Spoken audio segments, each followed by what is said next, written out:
Hello good evening my YouTube family welcome back to my another new blog. আজকের ব্লগটা এখন থেকে শুরু করছি। পার্টিতে যাব, মানে বিয়ে বাড়ি, ম্যারেজ সেরেমনি। তো এই যে ব্লু কালারের রয়্যাল ব্লু গোল্ডেন ইয়েলোর একটা কাঞ্জিভারাম পরেছি। আর আমার পার্টি লুক কেমন হয়েছে অতি অবশ্যই আমাকে বলো। দেখো অনেকদিন পর এত সাজুগুজু করলাম। কালকে তো একবার রেডি হয়েছিলাম, শুধু শাড়িটাই পরা হয়নি, বাকি পুরোই রেডি ছিলাম। আজকে আবার রেডি হলাম, এখন বেরোবো, এসে ওদেরকে খাবার দেবো। এখন দেবো না, ক্যান্ডিকে অনেক ফল দিয়েছি, এখন বেশি করে বিস্কিট দিয়ে যাব। আমি চেষ্টা করব খুব তাড়াতাড়ি বাড়িতে ফিরতে, দেরি হলে অত দূর থেকে আসা খুব মুশকিল। আর তার মধ্যে ঠান্ডা, এত সেজে গুজে সোয়েটার পরতে একদম ভালো লাগে না, কিন্তু পড়তেই হবে, কিছু উপায় নেই। ভীষণ ঠান্ডা পড়েছে আমাদের এখানে। কেমন লাগছে অতি অবশ্যই বলো। একটা স্লিক নেকলেস পরেছে, দেখো একটা বকুল ফুলের মালা, আর এই হচ্ছে টানা, কারণ এটা ভারী ঝুমকোটা আমার। আর আমার যেমন থাকে এই যে সেপ্টাম রিং, গোল্ড আর মানে স্টোন বসানো। আর কিছু পরিনি। এখানে রয়েছে আমার মায়ের দেওয়া বাউটি, মানে 70-80 বছর তো হবেই, এটা মায়ের বাউটি ছিল, ভাঙাইনি, বালা। আর বেশি কিছু পরলাম না, এইগুলো নোয়া ঠোয়া চুড়ি টুড়ি যা থাকে এই পরেছি। সাজুগুজু করলে মন এমনিতেই ভালো হয়ে যায়। আর আমার তো খুব ভালো লাগছে, কারণ পুরনো অনেক অনেক বন্ধু বান্ধবের সাথে আজকে দেখা হবে, যেতেই হবে আমাকে এই বিয়ে বাড়িতে। জেনারেলি আমি কখনো কারো নিমন্ত্রণ করলে সেইখানে যাব না, এটা হয় না। আমি খাই না খাই, আমি কিন্তু দেখা করতে যাই, কারণ অসম্মান করতে নেই। কেউ নিমন্ত্রণ করলে না যাওয়া মানে তার বাড়িতে সেই মানুষটাকে অসম্মান করা, এরকম অনেকেই করে থাকে। বাট হ্যাঁ, আমাকে নেক্সট যারা আমার সাথে করেছে, আমি তাদের সাথে নেক্সট টাইম সেটাই করব। এখন আর সেই ভালো মানুষই আমি দেখাই না, জীবনে অনেক বেশি ঠকেছি, তো ভালো মানুষই দেখিয়ে অনেক ঠকেছি, উপকার করে অনেক ঠকেছি। তাই এখন এগুলো থেকে সলভ ওয়ার্ক এগুলো অনেক কমিয়ে দিয়েছি, করব না। কারণ করে নিজের মন খারাপ করা, শরীর খারাপ করার কোনো প্রয়োজনই নেই। যে যেমন আছে সে সেরকমভাবেই থাকুক, ভালো থাকুক, আমি আমার মতো করে ভালো থাকি। ব্লগটা এখান থেকেই শুরু হলো আজকে, কারণ সারাদিন করিনি। বিয়ে বাড়িতে গিয়ে নিশ্চয়ই কিছু তো শ্যুট করব, আর সেটা ব্লগের সাথে অ্যাড করলে অনেক বড় হবে। টাটা বাই, বিয়ে বাড়িতে গিয়ে আবার তোমাদের সাথে কথা বলবো। পৌঁছে গেলাম আমি আমার গন্তব্যস্থলে, সিলভার প্যালেস।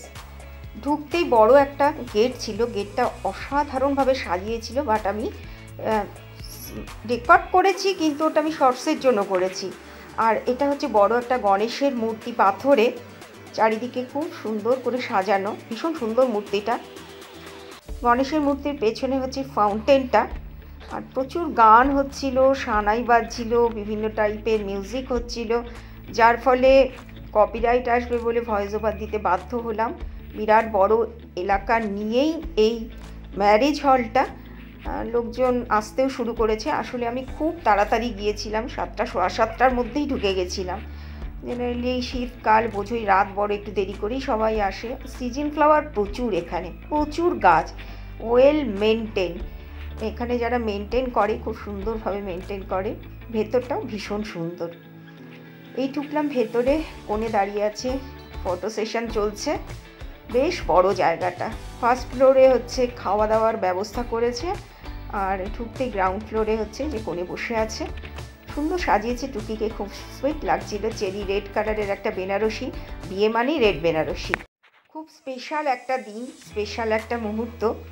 ভাবলাম টুকির একটা সিঙ্গেল ছবি নিই, তো পাশের মেয়েটিকে বললাম একটু সরে যাও, একটু রাগ হলো আমি বুঝলাম, বাট কী করব, ছবি নিতেই হবে। এবার চলে আসলাম সামনেটায়, এখানে সবাই একসাথে আমরা জড়ো হয়ে গেছি। মিলিদি রয়েছে, উৎপলদার বউ, উৎপলদা, বেলা ছিল, উৎপলদার মেয়েটা কত বড় হয়ে গেছে, যে বেলা হাত দেখাচ্ছে, চিত্তরঞ্জনেরই মেয়ে, স্কুলিং কলেজ সব এখান থেকেই করেছে, নর্থের মেয়ে, তো চিত্তরঞ্জনে অনেকেই ওকে চিনবে। আমি কথা বলছিলাম, জানি আমি দিতেই পারবো না, মানে কপিরাইট আসবে, এত সানাই বাজছিল। তো যাই হোক, খাওয়া দাওয়ার পর্ব চলছে, স্ন্যাক্স খাচ্ছে, কফি খাচ্ছে। আমি তো ঢুকেই এত ঠান্ডার মধ্যে থেকে গিয়েই আগে আমি কফি আর পনির টিক্কা খেয়ে নিয়েছি। তো মিলিদির মেয়েরও বিয়ে, আমাকে যাওয়ার কথা খুব বলছিল, কিন্তু কি করে যাব, বাচ্চা দুটো রয়েছে, কোথাও যাওয়া হয় না আমার এদেরকে ফেলে। সব মিলিয়ে খুব ভালো লাগলো। আর দাঁড়িয়ে আছে সরজিৎদা, সরজিৎদাও চিত্তরঞ্জনেরই ছেলে, খুব ভালো গান শেখায়, খুব ভালো গায়ক। আর এখানে সরজিৎদার মেয়ে বউ সবাই রয়েছে, আদার্স যারা ছিল। এই যে তাপসী, এটা ও বুঝতেই পারিনি আমি ভিডিও করছিলাম। তারপর আমাকে দেখে বলছে কি, তুমি আমার ফটো তুলছো কেন? মেয়ে বলছে না না ভিডিও করছে মা। সুইট খুব মেয়েটা, তাপসী ছিল, সবাই ছিল এখানে। খুব ভালো লাগলো, সবার সাথে দেখা হলো, কথা হলো, এই আর কি। এখান থেকে উঠে আসলাম ফার্স্ট ফ্লোরে। এখানেই অ্যারেঞ্জমেন্ট করেছিল খাওয়া দাওয়ার। ঘরে ঢুকেই আগে ওদেরকে খাবার দিলাম। বাজে হচ্ছে 9:30। আমি দিয়ে যাইনি, ইচ্ছা করে দিয়ে যাইনি, কারণ ওই বেলা দেরি করে খাওয়া হয়েছিল। ক্যান্ডির প্রায় শেষ খাওয়া। হাত পা ধুয়ে আগে ওদের খাবার দিলাম। বাসনপত্র উঠাতে হবে আমার এখন। হাই ফ্রেন্ডস, চলে আসলাম। বাজে হচ্ছে 9:20, 9:30ও বাজেনি। একদম ফার্স্ট ব্যাচে খেয়ে আমি চলে আসলাম। খিদেতে একদম পাগলা হয়ে গেছিল পুরো।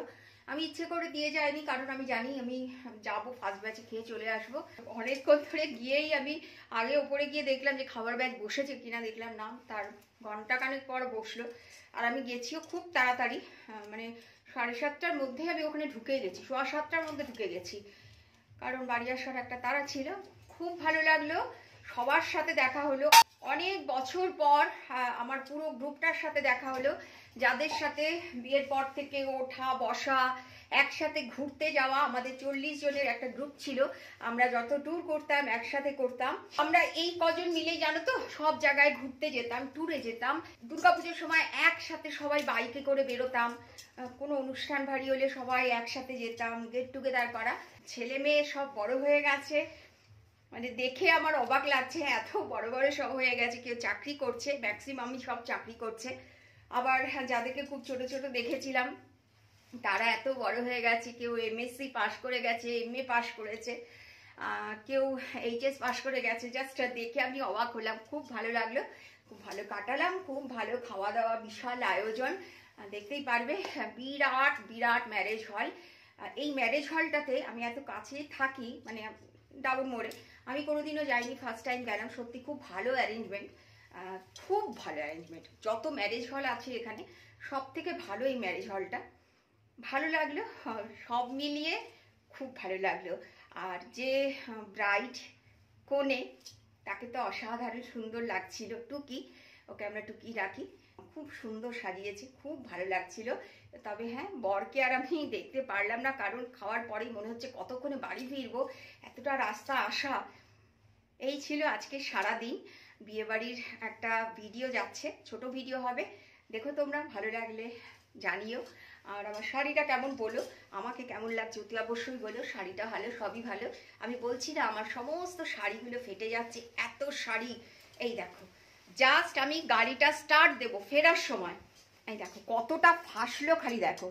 একটা টান দিলাম, জারি না পুরো কাঞ্জিভারাম তো জানো এই জারির থাকে, আমি এখানে সেফটি পিন আটকালাম, কতটা ফেরে গেছে জানো। এগুলো আমি ভাবছি সব ঠিক করতে দেব। এখানে না পুরো মানে জারির সেই ওই কি বলবো, সরু সরু লম্বা লম্বা জারির ফিতে পাওয়া যায় এক রকমের, ওগুলো লাগাবো। কারণ এই নিয়ে 3টে শাড়ি আমার, দামি দামি শাড়িগুলো, এত দাম বলে, 7-8 হাজারের শাড়ি যদি এভাবে ছিঁড়ে যায়, যা হয় অনেক দিনের শাড়ি তো, আর কোথায় বা এত দামি শাড়ি পরবো, এগুলো তো বিয়েবাড়ি ছাড়া পরা হয় না। তাও তো আমি রিলস বানানোর সময় এই দামি দামি শাড়ি পরেই রিলস বানাই, যে পরা হচ্ছে। আসলে যে শাড়িতে জারি থাকে, আর ওই যে বলেছিলাম পিওর মেটেরিয়াল হলে বেশি দিন হলে এটা ফাটবেই, ফাটবে। এর মধ্যে যদি ইমিটেশন কিছু থাকতো না, ছিঁড়তো না। ইমিটেশন জারি একটা হয়, সেটা যদি থাকতো ছিঁড়তো না, বাট এগুলো ছিঁড়ে যায়। এত মনটা খারাপ হয়ে গেলে। এত ফ্যান্টাস্টিক আমার এই শাড়িটা দেখতে, দেখো বিরাট অনেকখানি, মানে এ মাথা থেকে ও মাথা পুরোটাই ফেসে গেছে।